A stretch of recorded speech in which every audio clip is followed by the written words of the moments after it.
रघु ने खाना बड़ी हांडियों में भरा और अपने दोस्त की बैलगाड़ी पर रखकर विजय बाबू के घर की ओर चल पड़ा। शाम के 5 बजने में कुछ ही मिनट बाकी थे। रघु बारिश में जैसे तैसे करके 5 बजे तक विजय बाबू के घर पहुंच गया। रघु, मुझे लगा था इतनी बारिश में तुम समय पर नहीं पहुंच पाओगे। मुश्किलें बहुत सारी आई थी साहब, लेकिन आपसे किया वादा मैं कैसे तोड़ देता। मेहमानों को मटन, चावल और रोटियां परोसी गईं। उनको रघु के मटन चावल बहुत पसंद आते हैं। रघु, आज तुमने मेरा भरोसा जीत लिया। अब से मेरी अनाज मंडी के लिए हर सप्ताह 30 थालियां तैयार करना। धन्यवाद साहब जी, मेरी मेहनत को समझने के लिए। मैं आपको शिकायत का मौका नहीं दूंगा।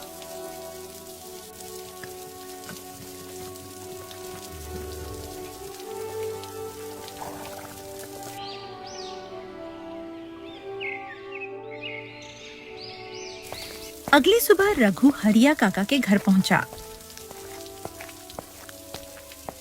काका, आपने कल किसी जरूरी बात का जिक्र किया था। हाँ बेटा, कल रात मैंने कालू को तुम्हारे ठेले की तिरपाल काटते और लकड़ियां बारिश में खुली छोड़ते देखा था। क्या?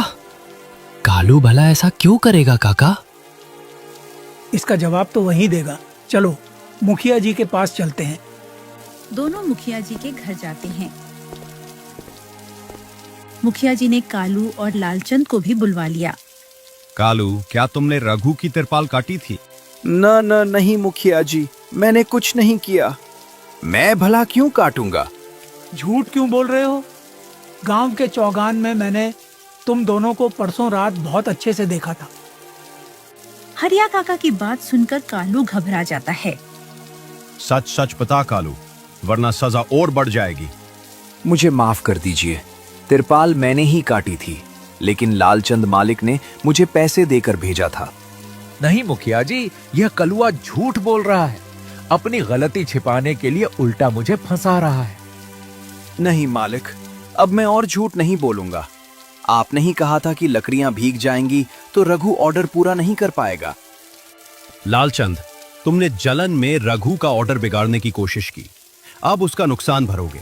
जी मुखिया जी, मुझे माफ कर दीजिए। आगे से ऐसी गलती कभी नहीं होगी।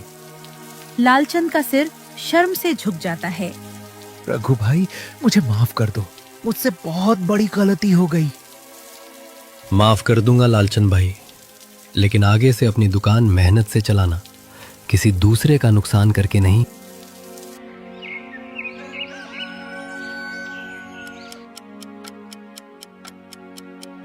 कुछ ही सप्ताह में विजय बाबू से मिलने वाले नियमित ऑर्डर के कारण रघु की कमाई बढ़ने लगी।